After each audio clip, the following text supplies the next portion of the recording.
So it is now my pleasure to introduce Rick McCullough, who's the Vice Provost for Research at Harvard. So Rick and I came about the same time in 2013, and Rick kind of thinks, well, how come she's got the Vice President title and I'm the Vice Provost?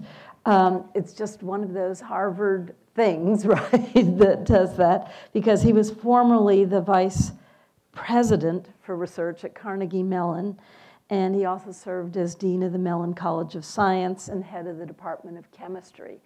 And he has, his background is as a chemist in chemistry.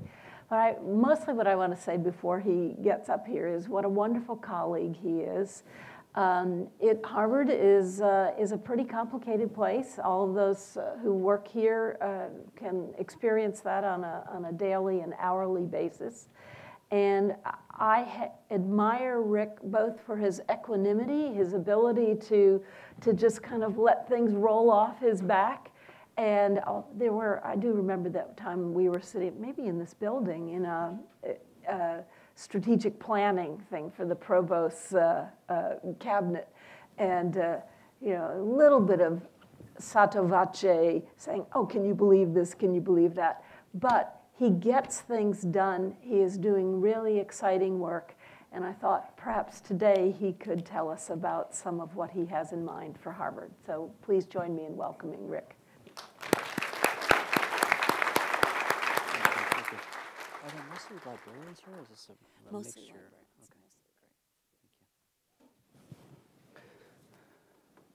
Okay, great. Thank you. Thank you very much. It's a great honor to be here. Sarah, thank you for inviting me. I mean, first of all, Sarah is a vice president because she has better negotiating skills than I do.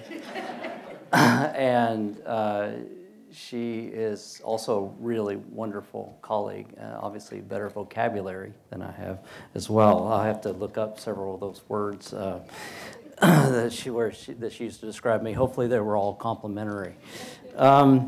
So it's been a real pleasure working with Sarah. She has this, I actually watch and learn from her already, and not to embarrass her, but she has this very sophisticated fortitude in which she approaches everything that she does, and she has really wonderful questions, and whereas sometimes I'm a little bit more impatient, I watch and wonder as she's already gotten enormous numbers of things done here, and this is a pretty tough place to get things done. So also. And that's, I was going to say that before you said good things about me anyway. So, so let me start by saying I recently visited the Brain Science Center here at Harvard, and I was taking a tour of the lab, and I saw there was an area where they store brains that they look at. And they had a set of jars of these brains, really pretty disturbing. And one on the shelf, there was a set of brains. It was $100 a pound. And I said, what are these brains here? And said, well, those are librarian brains. I said, librarian brains, $100, and yeah. What are these? These are $10,000 a pound. Oh, those are faculty brains. I said, why are faculty brains so much more expensive? He said, do you know how many faculty members it takes to get a pound of brains? All right, joke. And you can adapt that joke to whatever audience that you...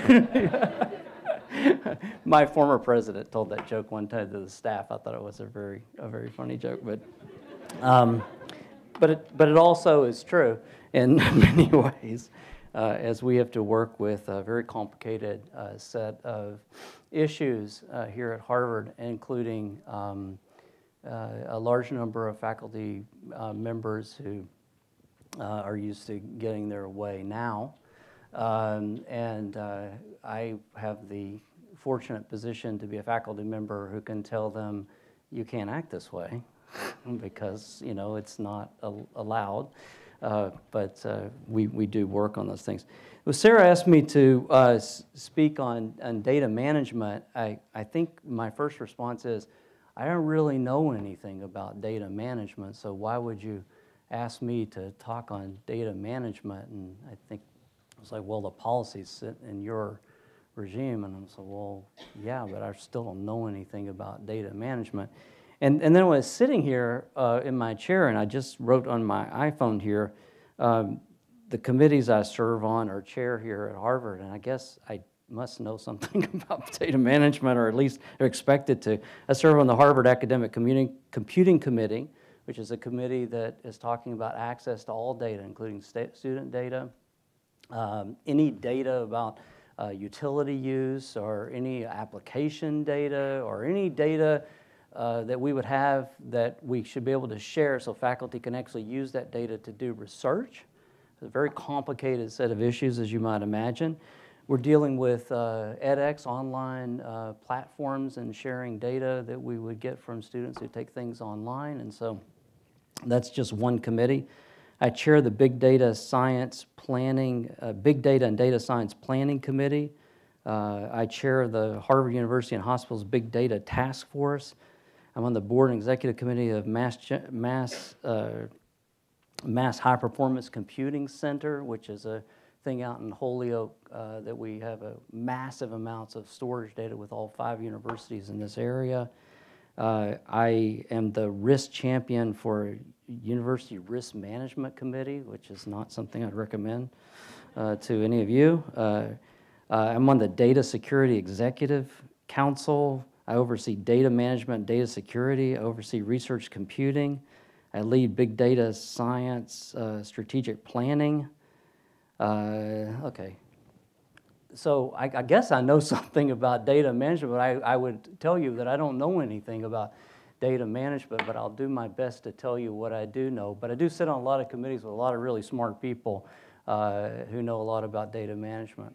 As a scientist, I can tell you, and you all know this well, this is, as it was the age of biology, this is really the age of data. The ability of machines, let's see, okay, I gotta work this thing, right? Okay. The ability of machines, from of all machines, including imaging machines that do brain imaging, any sort of scanning, any sort of instrumentation is collecting data at a pace that cannot even be recognized. The amount of data that's collected, for example, from slices of brain tissue is one of these something bytes that I don't even know what it's even called anymore. And wanting to manipulate that data in real time is something that's an incredible challenge for all of us. There's social media. We have people at Harvard that not only do things in brain, but look at Twitter feeds.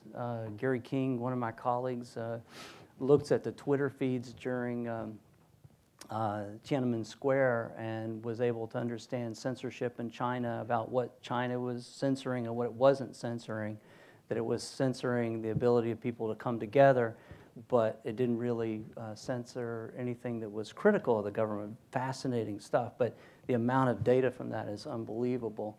Electronic business transactions. Machines can do automated learning now, where they can actually understand science or data and then learn what's positive from interpreting data. And so we got a lot of data. So storing is one thing. The other thing is the data, as was mentioned, is just messy. It doesn't come in a really beautiful set of packaging, all lined up in Excel spreadsheets, and it's not even as organized as a library card, in a catalog. It's just not. It comes in incredibly messy, and there's no way.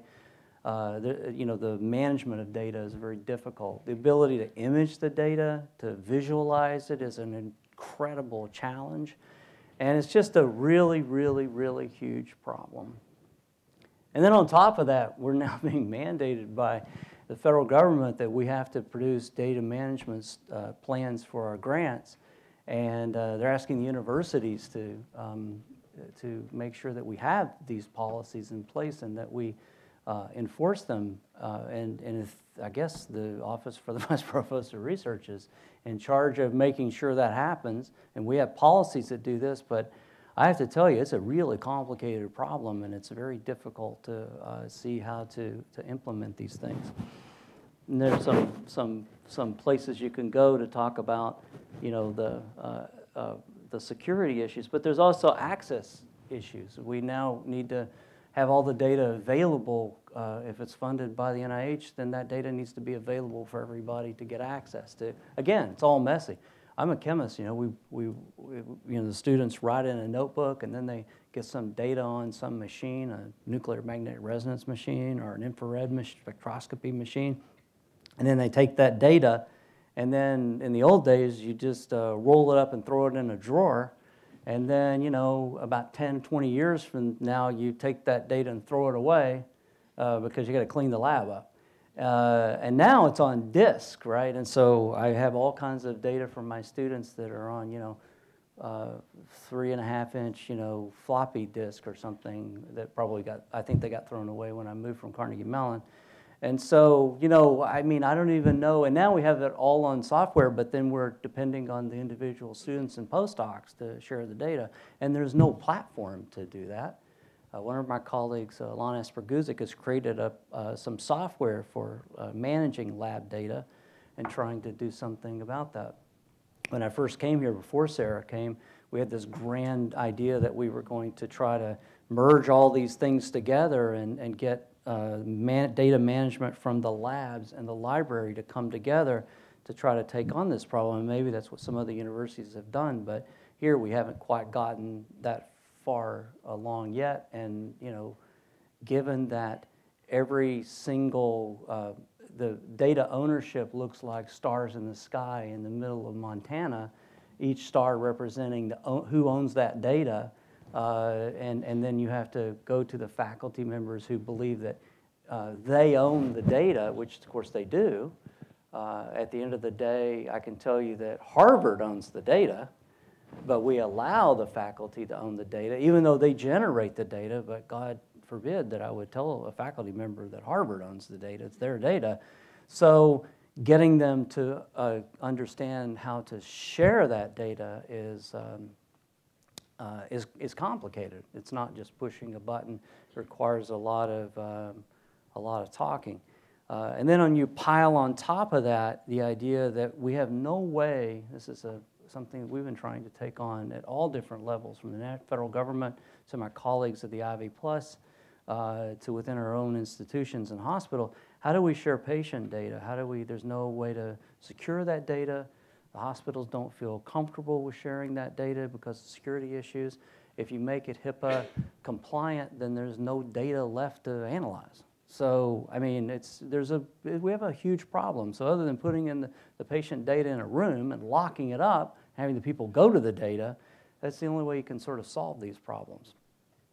Other universities have done things like taking electronic medical record platforms like Epic and then telling all the faculty that if they want to share their data and put it in the form of Epic, then they can be invited in to look at the patient data, but they have to play by these rules. That means giving up all their rights. And so these are the challenges that one has with data management. And then Harvard, you throw on top of it that we're absolutely completely decentralized, where Sarah and I have no power but only influence. Then, you know, that's an added challenge. It's important that we you know, continue to work on these things because, you know, the future depends on it. I mean, it's just that simple. The idea, the way that the world is happening today is that you can, for pennies on the dollar now, I can take your DNA and I can look at your genes and I can figure out stuff about your genetics and tell you whether you have propensity for disease. But I need to get your DNA to do that. You got to let me share that data, and then Sarah and Chris would have to consent that they would share the data, and then families that had cancer or whatever would share that data, and everybody, every individual owns the data. So these are the complexities that we have, and we're not even close to that. But someday we will be there, and so data management, I would have to say, is probably one of the most important topics that we have, challenges, I would say, in the world today. So I think I've said most of these things already. We try to coordinate. Wow, that was not right. Okay, somebody help me do something. Sorry, I pushed the wrong. I didn't push the pointer button. I pushed the advance button. Sorry. Thank you. Thank you. Oh, no. So our office is responsible for the coordination of research-related policies, but we, again, we have some authority to make people adhere to the policies, but most of the policies and ownership of the data, as I've already talked about, is owned by the faculty, or at least thought to be owned by the faculty, and then thought to be owned by the schools, which would be maybe the Faculty of Arts and Sciences as an example, the law school. And so essentially each one of these managements and retention and disposal, all of this is managed at the school level, where we have oversight to do that, and we ask them to report into us. And here it's an interesting mix of collaboration between the Harvard University Information Technology, all the IT people, the Office of Sponsored Programs, faculty representatives that came up with the policy in the first place, the General Counsel's office, library, I mean, so you can imagine the complexity here. Luckily, we have good people, and we are working on the issue and trying to work together. We're getting more and more buy-in from the faculty because they understand that this is an important topic for them in terms of unlocking the next great set of discoveries. So you generate the data. There's also overlay, over on top of the data is whether the data has any intellectual property, whether there's intellectual property. So all the data, essentially, as I said, is in theory owned by president of fellows. That's just a fancy name for Harvard. And the IP policy talks about, and again, the same thing. Harvard owns the intellectual property, and then through an intellectual property policy, we allow the faculty to share in the proceeds of the ownership of that intellectual property. So that includes, why did I put this in here? Because that includes all data, including things generated, not only computer software, but the data generated by said computer software. So, and the key point is this, the normal one, is the policy assigned ownership to the university if the invention is created through substantial use of university resources. So we don't police this tremendously, meaning that if a faculty member said, I had this idea in the shower, and I didn't use any Harvard resources, then we don't, but if they become millionaires and billionaires, then I knock on their door and say, naming a building in your name is a really good idea. We didn't really arrest you when you... So how is data managed? We have a number of guidelines in the policy that we make sure that the principle is that the researchers in the university are accountable for ensuring the integrity and access to research data. This is becoming a major issue because what happens is there's a number of studies, for example, that will reflect on either new drug approvals, environmental issues, regulations for the government, for example.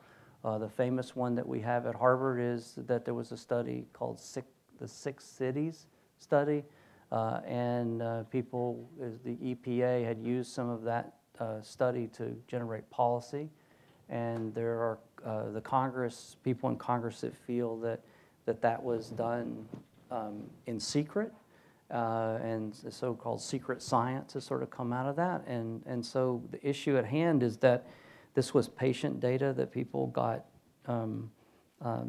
developed cancer or something, and then they tried to tie that to pollution. That was the scientific study. When you can't turn the data over to the federal government so that they can see whether you did the study okay or not, because the government says we can't share that data because there's privacy issues. So that's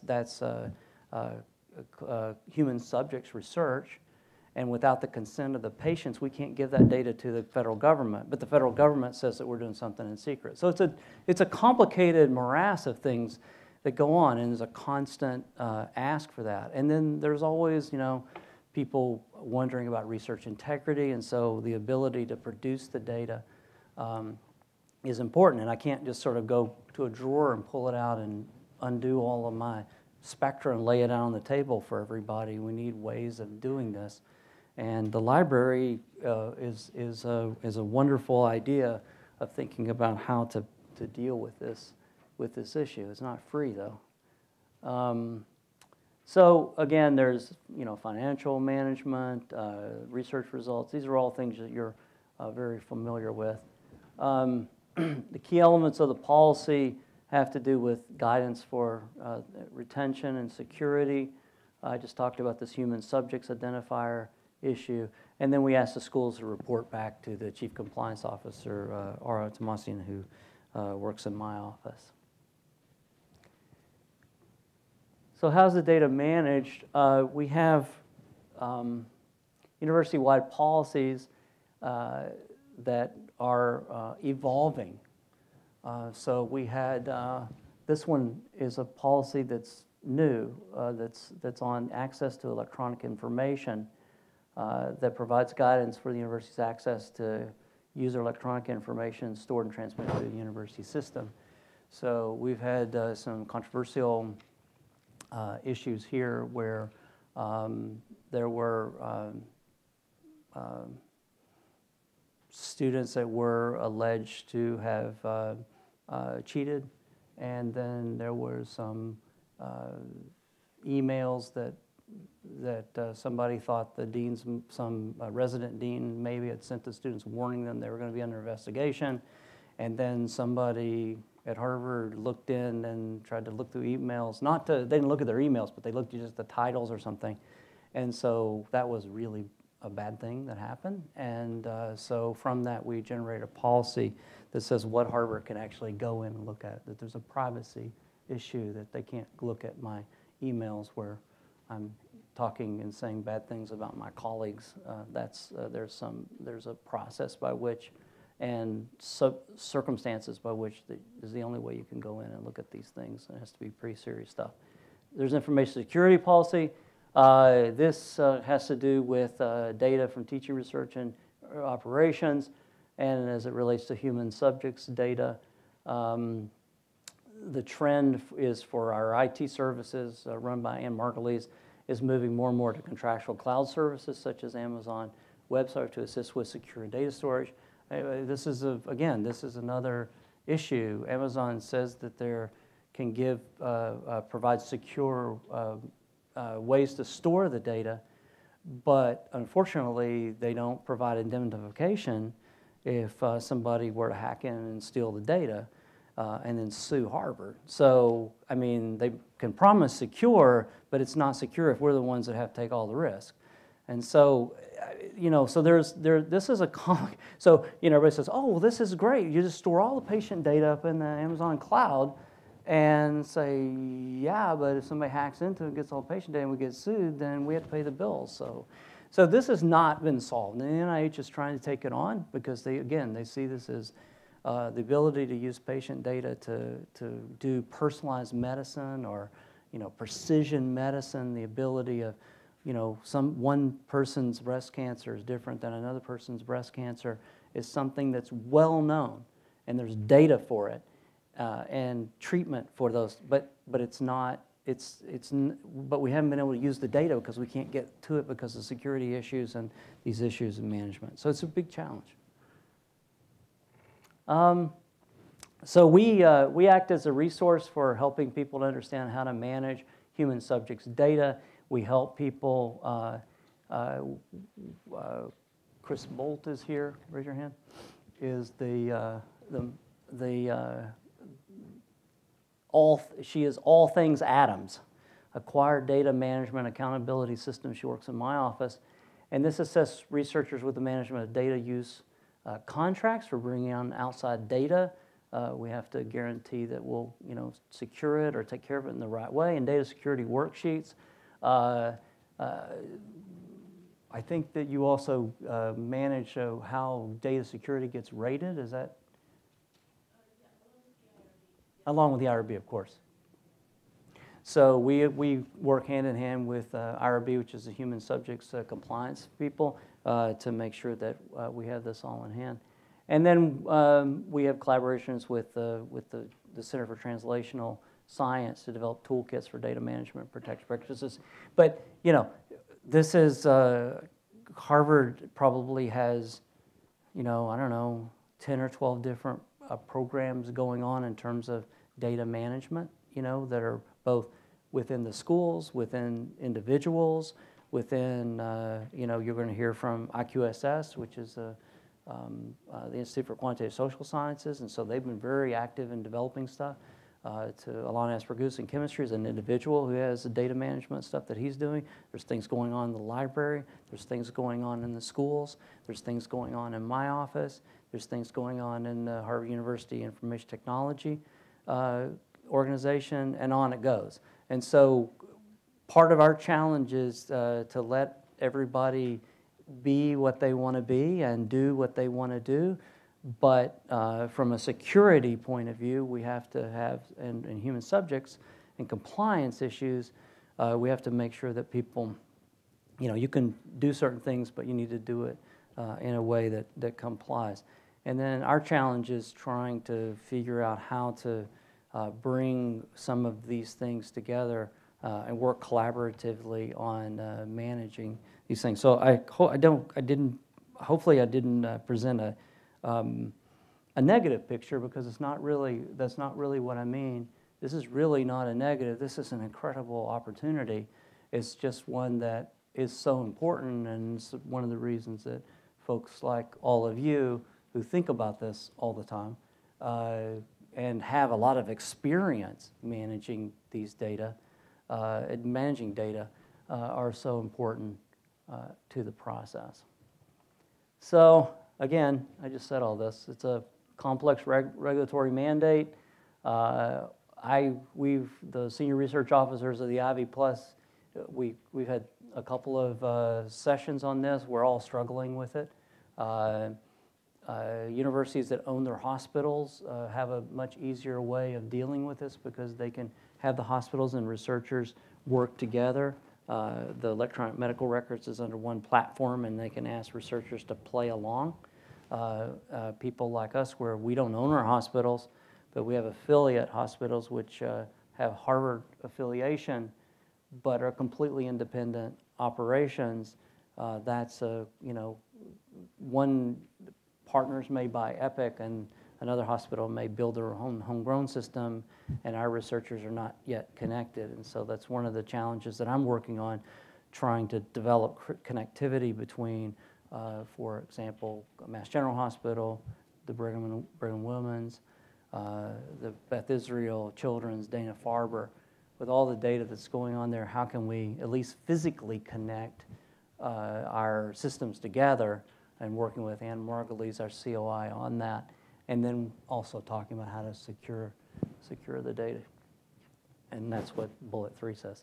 But again, most of the operational aspects, we depend on our colleagues in the schools to do that. And I think that's the last slide. So again, I hope that one of the things that I want to stress to all of you is, again, the importance of data management, and I think the collaboration between library professionals, IT professionals, academic units has been described so aptly at Purdue, I think is a wonderful challenge, and one that's